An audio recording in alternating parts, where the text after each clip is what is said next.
21 তাৰিখৰ যোগা দিৱসৰ দিনাখন আমাৰ ৰাজ্যিক পৰ্যায়ৰ যোগা কাৰ্যসূচী এইবাৰ শালবাৰীত অনুষ্ঠিত হ'ব। আমাৰ অসমৰ মাননীয় মুখ্যমন্ত্ৰী ডাঙৰীয়া ইয়ালৈ আহিব আৰু আমি চেণ্ট্ৰেল যিটো ৰাজ্যিক পৰ্যায়ৰ যোগা কাৰ্যসূচী এই শালবাৰীত আমি অনুষ্ঠিত কৰিম।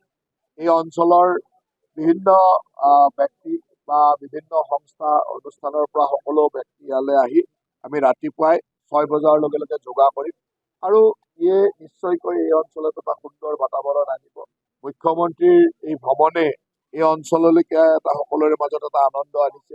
মুখ্যমন্ত্ৰী ডাঙৰীয়া আগদিনাখন ৰাতি আহি ইয়াত থাকিব আৰু পিছদিনাখন ইয়াত যোগা দিৱসৰ কাৰ্যসূচী কৰাৰ পিছত তেওঁ দুটাকৈ কাৰ্যসূচী, এটা চিৰাং আৰু এটা নিকাচি, দুইটাতে জেলৰ নতুন উদ্বোধনী দুটা কৰিব। গতিকে এই গোটেইকেইটা প্ৰগ্ৰেম লৈ মই আজি এবাৰ চাব আহিছিলোঁ যে কি ধৰণৰ প্ৰস্তুতি চলি আছে আৰু মই আহি সঁচাকৈ সকলোকে ধন্যবাদ দিছোঁ। খুব সুন্দৰভাৱে প্ৰস্তুতি চলাই আছে। মই ভাবোঁ যে এই অনুষ্ঠানটো খুব সুন্দৰভাৱে হৈ যাব।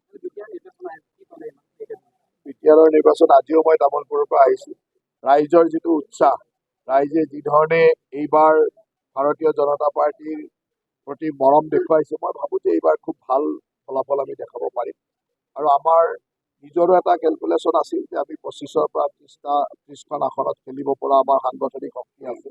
গতিকে য'ত য'ত আমাৰ সাংগঠনিক শক্তি আছে চাৰিওফালে আমি চাই আছোঁ আৰু সেইমতে আমি খুব কম দিনৰ ভিতৰত আসনসমূহ ঠিক কৰিম যে ক'ত ক'ত আমি নিৰ্বাচন খেলিম। আৰু তাৰপিছত নিৰ্বাচন মই ভাবোঁ ৰাইজে যথেষ্ট মৰম কৰিব আৰু এইবাৰ নিৰ্বাচনত আমি খুব ভাল ফল দেখাব পাৰিম। আমি নিজে যিটো সংগঠনৰ ব্যৱস্থা দেখিছোঁ তাৰ পৰা আমি জানো যে 25ৰ পৰা 30খন আসনত আমি নিৰ্বাচন খেলিব পাৰোঁ আৰু য'তেই নিৰ্বাচন খেলিব পাৰোঁ তাতেই আমাৰ সংগঠন ভাল আছে। গতিকে আমি সেই হিচাপে নিৰ্বাচন খেলিম। নিৰ্বাচন আৰম্ভ হোৱা নাই, গতিকে এতিয়াতে আৰু আসনৰ কথা ক'ব নালাগে। কিন্তু 25ৰ পৰা 30খন আসনত আমি নিৰ্বাচন খেলিম। এতিয়াতো মই সঠিকভাৱে ক'ব পৰা একো হোৱা নাই, কিন্তু বাক্সা জিলাত আমাৰ সংগঠন যথেষ্ট শক্তিশালী। ইয়াত বিভিন্ন ধৰণৰ কথা থাকিব। ৰাইজে কেতিয়াবা কিছুমান মানুহে কথাবিলাক বুজি নোপোৱাকৈ বা বিভিন্ন মানুহে বেলেগ ধৰণে বুজাব চেষ্টা কৰে, কিন্তু মই ভাবোঁ যে সময়ত সকলো কথা বুজি পাব, ৰাইজে বুজি আছে আৰু বিভিন্ন জনৰ লগত আমিও কথা পাতি আছোঁ। গতিকে এইবিলাক হ'ল প্ৰকৃত সত্য কথাটো বুজি মানুহে কামটো কৰিলে ভাল হ'ব, অঞ্চলটোৰ ভাল সকলোৱে বিচাৰে। আগ্ৰামা মহিলাৰ লগত মোৰ গোপন নহয়, মই অপেনলি কৈছোঁ। আগ্ৰামা মহিলাৰ লগত মোৰ সম্পৰ্ক আজি নহয়, বহুত পুৰণা সম্পৰ্ক। গতিকে মই তেওঁক লগ পাই মাজে মাজে লগ পাওঁ। সিদিনাখনো মই পৰহিও লগ পাইছিলোঁ। পৰহি মই কোকৰাঝাৰত আমাৰ জিলাৰ কাৰ্যনিৰ্বাহক আছিল, তাৰ লগে লগে পৰ্বত যোৰাৰ সেই ঘটনাটো বিভিন্নজনৰ আন্দোলন চলি আছিল। গতিকে মই সেই অঞ্চললৈকে গৈছিলোঁ আৰু তেওঁৰ ৰিজৰ্টত সোমাই চাহ খাই আহিছোঁ, তেওঁক গৈছোঁ, লগ পাইছোঁ। ইমানে মই ক'লোৱে দেখোন, আগ্ৰামা মহিলাক মই মাজে মাজে লগে পাই থাকোঁ আৰু সিদিনাখনেও মই তেওঁৰ ৰিজৰ্টত গৈছোঁ। বেলেগ বেলেগ DC আছিল, SP আছিল, তাৰ লগত তেওঁ আহিছে, তেওঁৰ ৰিজৰ্টত তেওঁ আছিল, তেওঁক লগ পাইছোঁ, কথা পাতিছোঁ।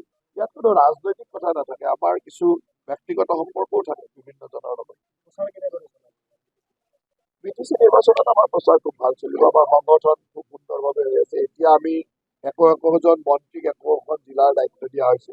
তাৰ লগত আমাৰ প্ৰতিটো MCLA সমষ্টিতে বিভিন্নজনক দায়িত্ব দিয়া হৈছে। সেই দায়িত্বসমূহ লৈ এতিয়া আমি বিভিন্ন কাম কৰি থাকিম আৰু প্ৰথমতে সাংগঠনিক কামখিনি কৰি লওঁ, তাৰপিছত প্ৰচাৰলৈকে যাম। আমাৰ সকলোৰে লগত সুন্দৰ সম্পৰ্ক, কাৰণ UPPL দল আমাৰ দলৰ এলায়েন্স দল। ভাৰতীয় জনতা পাৰ্টি, অসম গণ পৰিষদ আৰু UPPLৰ ৰাজ্যত মিত্ৰতাৰ চৰকাৰ চলি আছে।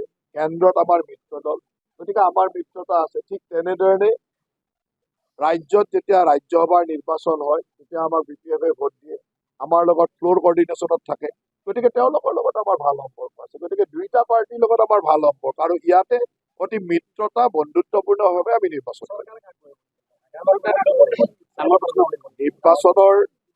নিৰ্বাচনত আমি নিজে অকলে অকলে নিৰ্বাচন খেলি আছোঁ। কিন্তু নিৰ্বাচনত ৰাইজে কাৰ প্ৰতি মৰম ৰাখে চাই লওঁ। ৰাইজৰ মৰম আমি সকলোৱে বিচাৰিছোঁ।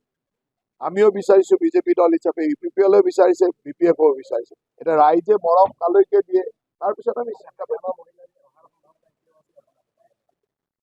আমাৰ লগত UPPL দলৰ প্ৰমোদ বড়ো ডাঙৰীয়া আমাৰ লগত এলায়েন্স হিচাপে আছে আৰু ৰাজ্যসভা আদি বিভিন্ন নিৰ্বাচনত ফ্ল'ৰ কৰ্ডিনেশ্যনত BPF দলো আছে।